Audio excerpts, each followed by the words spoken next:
네, 우리가 인생을 살아가다 보면 어려움들을 마주할 때가 참 많이 있는 것 같습니다. 건강이 나빠져서 어려움을 겪는 지체들도 있고요. 또 직장에서 받는 스트레스 때문에 힘들어하는 사람들도 있고, 또 관계 얼마나 중요합니까? 관계 때문에 힘들어하는 우리 형제 자매님들도 계십니다. 그것뿐입니까, 여러분? 요 근래 우리가 코로나 때문에 겪어왔던 일들만 우리가 조금만 돌아봐도 참 삶에 대한 어떤 그런 회의감이 들 때도 있는 것 같습니다. 어디 가서 외식 한번 편하게 하지 못하고요. 또 바깥 공기를 맡고 싶어도 늘 눈치 보고, 다른 주변에 사람이 있는지 없는지 눈치 보고 조심해야 되는 그런 어려운 상황에 처하게 되었습니다. 그리고 이러한 어려움들을 우리가 마주하게 되면은 우리는 이제 간혹 이렇게 한숨을 쉬면서 이렇게 이야기를 하죠. 사는 게 왜 이렇게 힘들어야 되지? 이렇게 간혹 얘기를 합니다. 그러면서 신세한탄을 하게 되는 거죠. 자, 그런데 우리가 이런 어려움들은 과연 어디서부터 오는 것인가? 이런 어려움들이 과연 어디서부터 오는 것인가 하고 생각을 하면서 계속해서 성경 말씀을 거슬러 올라가다 보면 우리는 창세기 3장에 나오는 아담과 하와의 불순종에 다다르게 됩니다. 다들 잘 아시다시피 이 선악을 알게 하는 나무 열매를 먹은 이 태초의 인간들은 에덴 동산에서 쫓겨나게 되었고요. 또 불순종의 결과로 인해서 하나님과 멀어지게 되었습니다. 멀어지게. 그리고는 그 대가로 그때부터 인간들은 이 결핍이라는 문제를 안고 살아가게 되었습니다. 결핍. 그래서 이전에는 가만히 있어도 모든 것이 풍족하게 채워졌지만, 먹을 것도 채워지고 모든 게 풍족하게 채워졌지만, 타락의 결과로 인해서 궁핍함과 결핍이 늘 우리 인간을 따르게 되었다라는 것이죠. 이때부터 인간은 생계의 유지를 위해서 굉장히 수고스러운 노동을 해야만 했고요. 또 어려움과 고통이라는 것을 늘 겪어야만 하는 그런 어떤 숙명적인 존재가 되어버렸습니다. 우리가 흔히 말하는 먹고 살기 참 힘들다, 이런 말이 사실은 따지고 보면은 여기서부터 시작되었다라고 말해도 과언이 아닌 것이죠. 우리가 창세기 3장 17절 말씀을 좀 한번 살펴보도록 하겠습니다. 제가 읽겠습니다. 아담에게 이르시되 내가 내 아내의 말을 듣고 내가 내게 먹지 말라 한 나무의 열매를 먹었은즉 땅은 너로 말미암아 저주를 받고 너는 내 평생에 수고하여야 그 소산을 먹으리라. 아멘. 자, 여러분, 우리가 이 17절 말씀의 마지막 부분을 한번 좀 살펴보면요, 제가 빨간색으로 하이라이트를 했는데 이 수고하여야라는 단어가 있습니다. 그 영어로는 through painful toil이라고 NIV에 번역이 되어 있어요. 근데 사실 이 수고한다라는 단어가 원래 이 한국말로 고통을 받는다라는 의미를 가지고 있어서 사실은 제대로 된 번역이다라고 우리가 얘기를 할 수 있어요. 근데 요즘 현대 사회에서 우리가 쓰는 이 수고한다의 의미는 뭔가 고통 그런 느낌보다는 약간 힘쓰다. 수고하세요 하면은 애쓰세요 이런 정도의 좀 얕은 의미로 사용되어지는 것 같아서 한국어로는 어떻게 보면 이 의미가 정확하게 우리 현대인들에게는 와닿지 않는 것 같습니다. 근데 여러분, 우리가 이 단어를 영어로 보거나 아니면 조금 더 이제 가서 히브리어 원문으로 살펴보게 되면은 그 인간이 살면서 해야 하는 노동에는 늘 고통과 어려움이 따르게 된다라는 사실이 명시되어 있는 것을 우리가 확인할 수 있는 거예요. 그저 그냥 수고한다라는 의미가 그저 그렇게 그냥 힘쓰고 애쓰다 정도가 아니라 정말 고통을 수반하는 그런 어떤 프로세스라고 보실 수 있다라는 거예요. 그러니까 하나님을 향한 이 불순종의 결과는 즉 고통과 어려움의 시작이라는 것입니다. 물론 타락 이전에도 아담은 노동을 했습니다. 이제 동물들에게 이름을 지어주고 어떤 그런 노동을 했습니다. 근데 그때의 노동은 어떤 성취감과 기쁨을 맛볼 수 있는 어떤 신성한 것이었지 이렇게 목숨을 유지하기 위해서 억지로 해야만 하는 어떤 그런 고통스러운 게 아니었다라는 거예요. 그런데 인간의 불순종을 통해서 죄가 우리 삶에 딱 들어오고 그 이후부터 인간은 이 결핍이라는 지독한 저주에 시달리게 되었고요. 또 이 고통스러운 문제를 해결하기 위해서 여러 가지 수단과 방법을 동원해 보았습니다. 여러분, 결과는 어땠습니까? 결과는 어땠을까요? 물론 어느 정도의 결핍을 해소하는 데 성공은 한 것 같습니다. 그런데 동시에 여러 가지 심각한 부작용들을 낳게 되는 어떤 그런 끔찍한 결과들을 초래하게 되었습니다. 더불어 잘 사는 이렇게 꿈과 같은 사회를 이루기에 인간의 죄성은 너무 깊었고요. 인류의 능력은 턱없이 부족했기 때문에 악이 만연한 어떤 그런 결과들을 낳았다라는 거예요. 어떠한 결과들이었는지 오늘 좀 간략하게 살펴보고 넘어가도록 하겠습니다. 첫 번째, 아담의 실패를 통해서 결핍을 경험하게 된 인류는 먼저 재빠르게 단합해서 거대한 사회 조직을 만들어냅니다. 사회 조직. 우리가 이제 당면한 문제, 결핍의 문제를 해결하기 위해서 여러 가지 이제 경제 체제들을 만들기 시작하죠. 그리고 생산과 분배의 방법을 막 찾아내기 시작합니다. 그러니까 우리가 자주 듣는 자본주의라든지 사회주의라든지 공산주의라든지 이런 여러 가지 단어들, 이런 체제들을 만들고 지배와 피지배의 관계를 만들어서 사회의 효율성을 막 극대화하기 시작하는 거예요. 우리의 결핍을 해소하기 위해서. 그 더 거슬러 올라가면은 역사로 이제 거슬러 올라가면 로마의 제국주의 이런 거 있죠. 그리고 구약에 나오는 이스라엘의 사사제도나 왕정제도 이런 것들이 있을 것 같습니다. 그러니까 하나님을 떠난 인류는 역사 속 실패들을 경험을 삼아서 계속해서 더 나은 사회를 만들려고 노력을 했습니다. 개인이 감당하기에는 이 결핍이란 문제가 너무나 큰 거예요. 그리고 너무나 무거웠기 때문에 그래, 그러면 우리 피차 윈윈 합시다 라는 의미로 사회라는 어떤 그런 큰 공동체를 만들고 지배와 피지배의 관계 안에서 계속해서 살아가게 됐다라는 거예요.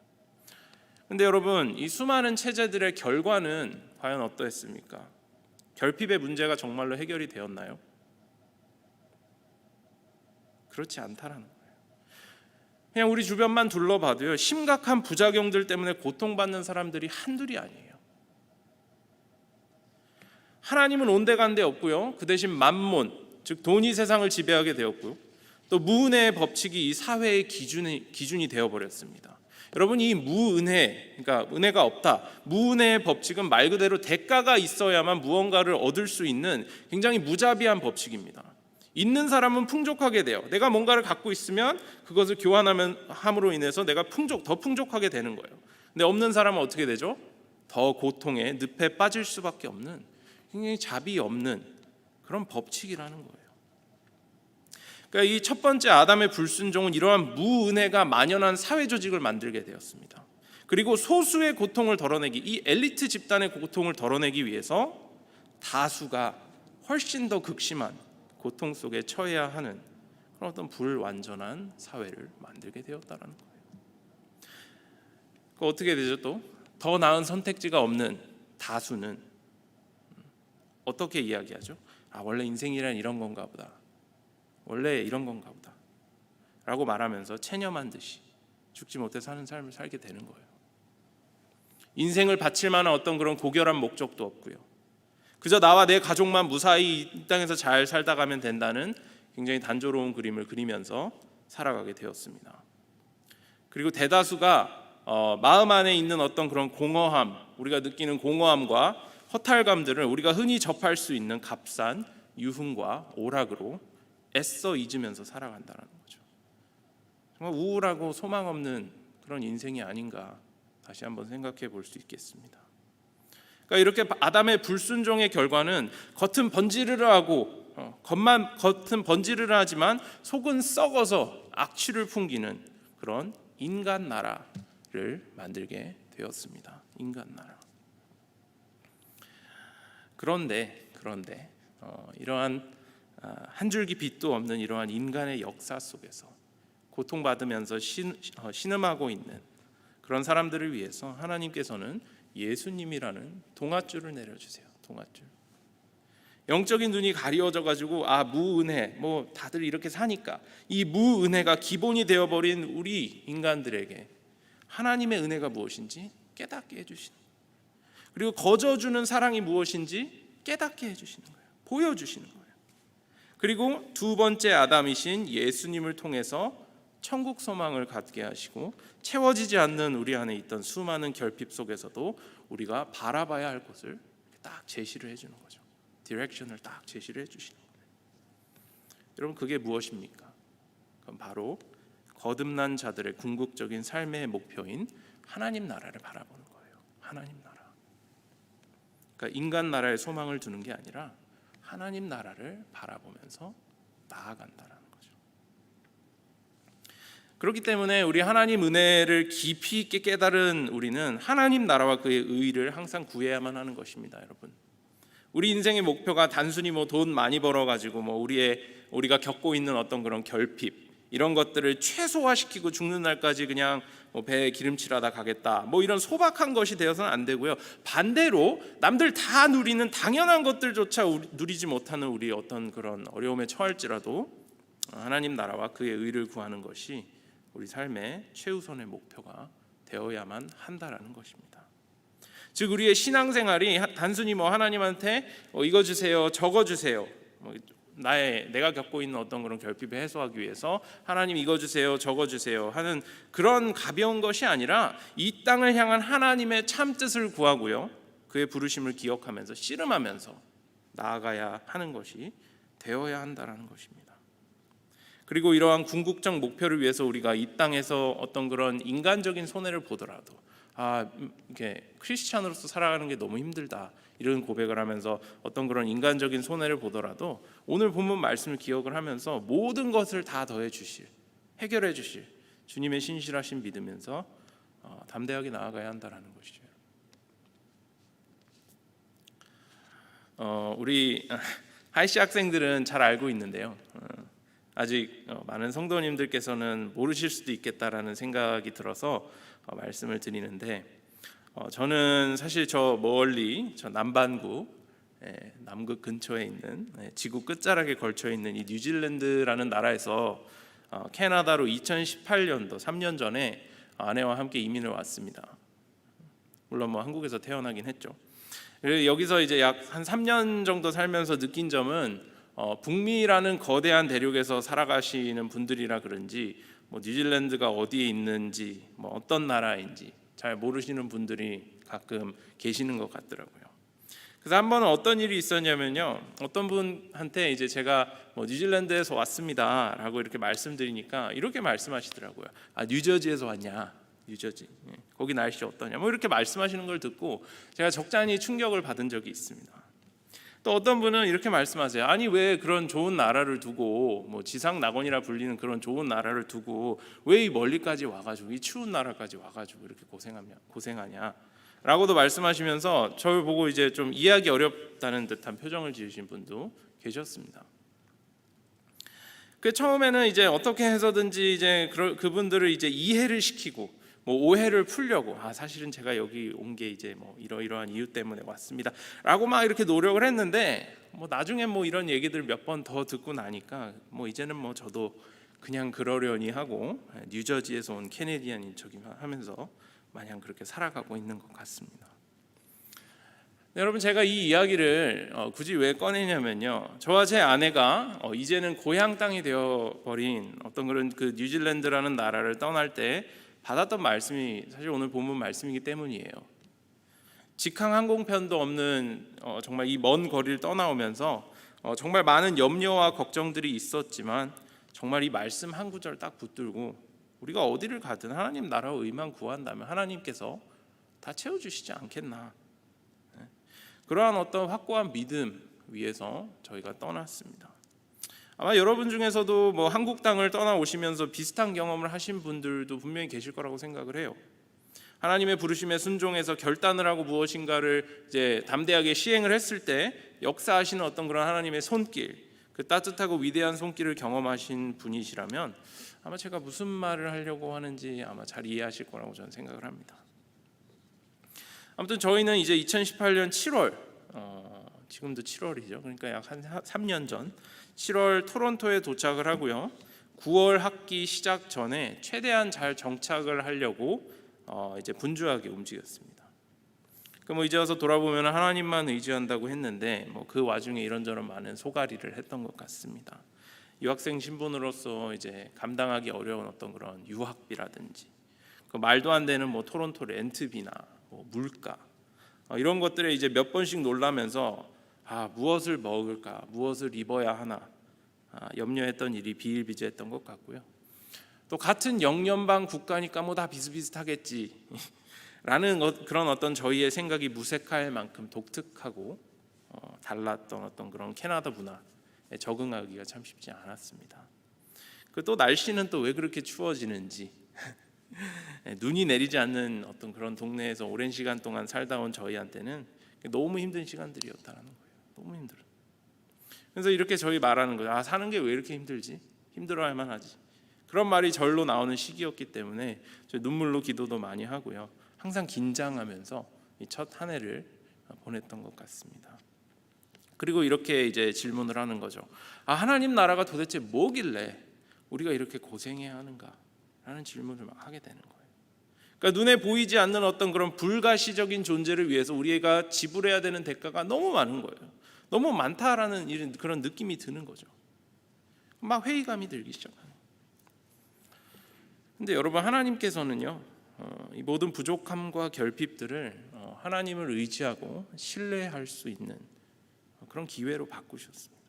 계속해서 이 마태복음 오늘 6장 말씀을 계속해서 묵상하고 기도하면서 하나님 나라를 계속해서 저희가 구하니까 저희 부족함을 하나하나씩 채워주시는 거예요. 저희가 예상하지 못했던 방법들로 막 채워주시는 거예요. 좋은 지체들 많이 붙여주셔가지고 저희 굉장히 많은 도움을 받을 수 있게 됐고요. 또 이제 좋은 교회 공동체, 또 안에 직장이나 뭐 차라든지 아니면 뭐 영주권이라든지 이 모든 것들이 1년 안팎으로 이제 다 해결이 되어 버린 거예요. 그러니까 유학비의 중압감에서 막 벗어날 수 있게 되었고요. 그 신대원에서 습득한 것들을 제 걸로 이제 온전히 만들기 위해 체득하기 위해서 체득할 수 있도록 어떤 그런 사역의 장, 저희 하이시 사역의 장도 마련이 되어가지고 단기간 동안 정말로 많이 성장을 한 것 같다라는 생각을 합니다. 그러니까 이 오늘 본문 말씀대로 하나님 나라와 의를 딱 구했을 때 하나님의 귀한 채움의 손길을 이제 경험을 할 수 있게 되어서 저와 제 아내한테는 이 경험이 정말로 금보다도 귀한 그런 경험이 되었다라고 고백할 수 있는 것이죠. 여러분, 우리는 추구하는 게 바뀌어야 해요. 추구하는 것이. 먼저 하나님께서 우리가 무엇을 추구하기 원하시는지 알아야 하고요. 또 이 시대가 무엇을 추구하는지도 알아야 합니다. 여러분, 이 시대는 무엇을 추구합니까? 이 시대는 결핍 없음을 추구하고 있습니다. 결핍 없음. 아니, 이 시대뿐만, 우리가 사는 이 현대 사회뿐만 아니라 처음부터 끝까지 우리 인간들은 결핍 없는 삶을 계속해서 추구해 왔어요. 그리고 어떻게 해서든 하나님 없이도 완벽해지려고 부단히 노력을 해왔다라는 것입니다. 하나님 없이 내가 내 삶의 주인이 돼서 완벽한 환경 안에서 부족한 것 없이 최고의 것들만 누리려고 노력을 해왔고 지금까지도 그러고 있다는 거예요. 지금까지도. 그러니까 이쯤 되면 알만도 한데 계속해서 같은 실수를 반복해서 하는 우리 어떤 그런 우매한 우리 인간들은 하나님 없이도 온전함을 이루고 살 수 있을 것이라는 어떤 그런 허망한 꿈에 빠져서 바벨탑의 시대와 하나도 다름없는 삶을 살아가고 있다는 거예요. 네, 여러분, 제가 조금 전 이제 창세기 말씀을 통해서 우리 같이 살펴보았듯이 여러분, 이러한 우리의 우매함에 대해서 하나님께서는 성경 말씀으로 우리에게 정확하게 말씀하고 계세요. 뭐라고 하시죠? 우리가 늘 가지고 있는 이 부족함과 결핍들은 하나님 없이 인간의 역량과 노력만으로는 근본적으로 해결할 수 없는 문제다라고 말씀을 하시는 거예요. 마치 어떤 그런 제조사에서 어떠한 제조사에서 만든 전자기기를 이제 뭐 매뉴얼을 제대로 읽지 않아서 이제 고장이 나버린 어떤 그런 전자기기처럼 우리 인간은 처음 만들어진 어떤 그런 창조 본연의 모습대로 살아갈 수 없는 어떤 그런 역기능적인 존재가 되어 버렸다라는 거예요. 역기능적인 존재, dysfunctional 한 존재가 되어 버렸다라는 거예요. 자, 그럼 뭐 이렇게 질문할 수 있을 것 같아요. 그럼 뭐 어떻게 해야 합니까? 어떻게 해야죠? 우리 안에 있는 어떤 우리가 경험하고 있는 부족함들과 결핍들을 우리 힘으로 해결할 수 없다면 뭐 어떻게 해야 되죠? 어떻게? 그냥 그렇게 힘들게 신세한탄하면서 살아야 되나요? 물어볼 수 있을 것 같아요. 근데 여러분, 답은 이미 나와 있지 않습니까? 답은. 그리고 우리 모두가 너무나도 잘 알고 있어요. 이 답을. 그게 뭐죠? 하나님 나라, 또 하나님의 의를 구하는 것이라. 그게 답이에요. 여러분, 오늘 저는 대단한 걸 얘기하려는 게 아니에요. 되게 엄청 막 새로운 어떤 그런 걸 얘기하려고 하는 게 아닙니다, 여러분. 오히려 우리 모두가 피부로 와닿게 느끼고 있는데 우리의 죄악된 본성 때문에 자꾸 잊어버리고 사는 그런 것을 다시 한번 상기시켜 드리려고 이 자리에 섰다라는 것이죠, 여러분. 여러분, 우리 다른 관점을 가지고 살아야 돼요. 다른 관점을 가지고. 우리는 이 세상에 인간으로 이제 태어나서 어쩔 수 없이 어떤 그런 세속적인 소리들, 무은의 법칙, 이런 것들을 들으면서 죄악된 본성에 이끌려서 결핍 없는 온전한 상태를 늘 추구하면서 살아갑니다. 기분이 조금 안 좋으면요, 쇼핑을 해서든 어떻게 해서든 기분 전환을 해야 되죠. 고통받는 이웃들의 모습을 보면서도 막상 내 안에 내 삶에 문제들이 막 가득하고 이러면 나부터 살아야지 라고 말하는 경우가 다반사입니다. 그리고 그러한 생각들 안에는 이미 하나님의 나라와 의를 구하는 일은 뒷전이 되어 있고요, 자아에 함몰되어 버린 우리의 죄된 모습만이 남아있게 됩니다. 근데 여러분, 하지만 적어도 예수 그리스도의 복음을 받아들인 저와 여러분이라면 인생에서 우선시해야 할 것이 바뀌어야만 하지 않겠습니까? 무엇일까요? 말씀드렸죠. 예수 그리스도 안에서 하나님과의 연합, 즉 인간 본래의 창조적 사명이 되살아나는 거죠. 그리고 우리의 삶이 이제 더 이상 역기능적인 삶이 아니라 순기능으로 하나님께서 저희에게 먼저 주신 어떤 그런 순기능적인 그런 모습으로 작동되는 것입니다. 그것이 우리가 먼저 우선시해야 된다. 그러니까 우리 인생의 주된 목표는 내가 얼마나 흠없고 내가 얼마나 완벽하게 이 생을 남들이 다 부러워하는 그런 인생을 살아내는가, 이게 아니라 만약에 그렇게 살지 못할지라도, 그리 아니하실지라도, 내 삶이 상처투성이고 내 인생에 어려움이 가득할지라도 하나님 나라와 하나님의 의를 구하면서 우리의 본래 부르심을 찾아내는 것이 되어야 한다라는 거예요. 우리의 본래 부르심, 창조적 사명. 그러니까 나의 삶에 선한 열매가 없고요, 내 삶의 공허함의 연속이에요. 맨날 막 허무하고 허탈감 때문에 막 너무 힘들어요. 만약에 그렇다면 내가 현재 하나님의 나라와 하나님의 의를 구하고 있는가 점검을 해보고, 또 인간적인 노력으로 이러한 공허함들을 쇼핑이나 다른 것들로 채워나가려고 하고 있지는 않은가 우리가 돌아봐야 한다는 것입니다, 여러분. 그리고 만약에 내가 현재 하나님의 나라와 의를 위해서 살고 있지 않다면 즉시 회개하고 돌아서서 우리 본래 창조적 사명을 회복시켜야 한다는 거예요. 그러니까 우울하다고 초콜릿만 이렇게 까가지고 먹지 말고요, 무언가 내 뜻대로 돌아가지 않는다고 막 승질 부리지 말고요, 반대로 어떻게 해요? 영혼의 양식인 하나님 말씀 매일매일 먹으면서 우리가 왜 이 땅에 부르심을 받았지? 나는 왜 이 땅에 부르심을 받았지? 계속해서 찾아 나가야 한다. 그리고 비로소 우리가 이렇게 하나님 말씀을 가까이 함으로 하나님과 연합할 때, 그러니까 하나님의 뜻과 내 뜻이 온전히 일치할 때 더 이상 결핍 없는, 정확히 말씀을 드리면 결핍이 있어도 만족할 수 있는 그런 상태로 접어들게 되는 거죠. 그러니까 결과적으로 보면은 이 결핍이라는 것을 통해서 우리는 결핍이 있어도 자족할 수 있는 상태로 도달할 수 있게 된다라는 거죠. 그러니까 굉장히 역설적인, 성경에 이런 역설적인 진리가 굉장히 많이 담겨 있죠. 그러니까 이 부분도 굉장히 역설적인 진리의 한 부분이라는 것입니다. 여러분, 제가 자족이라는 단어를 방금 썼는데 여러분, 자족이라는 단어를 들으면 누가 생각이 나십니까? 사도 바울, 그죠? 사도 바울. 여러분, 사도 바울은 빌립보서 4장 11절 12절에 이렇게 고백을 합니다. 제가 읽겠습니다. 굉장히 유명한 구절이죠. 제가 한번 읽어보겠습니다. 내가 궁핍함으로 말하는 것이 아니니라 어떠한 형편에든지 나는 자족하기를 배웠노니 나는 비천에 처할 줄도 알고 풍부에 처할 줄도 알아 모든 일 곧 배부름과 배고픔과 풍부와 궁핍에도 처할 줄 아는 일체의 비결을 배웠노라. 아멘. 여러분, 사도 바울은 풍족함만을 추구하지 않았습니다. 근데 물론 그렇다고 해서 풍족해지기를 거부한 것은 또 아니에요, 여러분. 이 미묘한 차이를 좀 이해를 하셔야 돼요. 이 사도 바울은 풍족이든 결핍이든 개의치 않고 어떤 형편에든지 그 안에서 자족하기를 배웠다고 이야기해요. 여러분, 이게 얼마나 대단한 고백입니까? 하나님 나라와 하나님 의를 구하는 일이 최우선시 되어 있는 이 사도 바울에게는 배부름과 배고픔, 풍부와 궁핍, 뭐 이런 게 딱히 문제되지 않았다라는 것이죠. 그러니까 이런 외적인 여건들은 사도 바울 관심 밖의 문제예요. 관심 밖의 문제. 또 그러한 요소들이 뭐 사도 바울의 복음 사역에 방해가 되는 경우도 없었다라는 것입니다.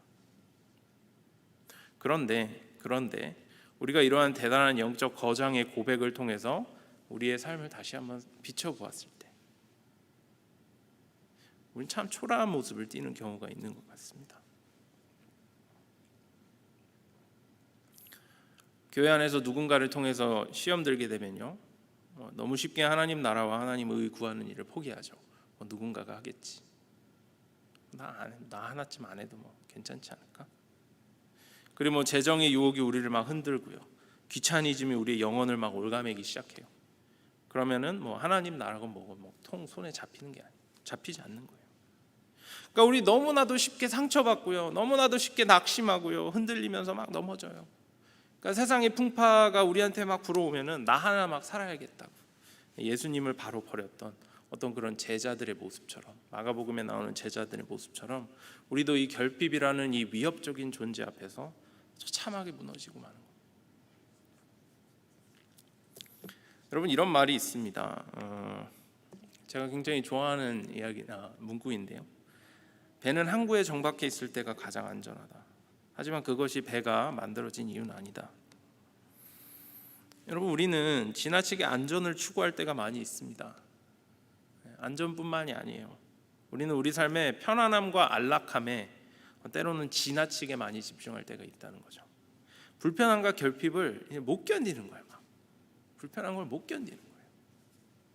그래서 저도 뭐 한 명의 이제 현대인으로서 때로는 이제 이런 생각을 할 때, 나부터 살고 봐야지. 내가 지금 힘들어 죽겠는데 무슨 뭐 하나님의 나라건 뭐건 손에 안 잡힌, 이렇게 말할 때가 있더라고요. 그러니까 무언가 중대한 결정을 내려야 될 때 제가 막 책임을 회피하고 싶은 거예요. 책임지고 싶지 않은 거예요. 그래서 막 결정을 막 미루다가 나중에 뭐 일을 그르치게 되는 그런 일도 생기고요.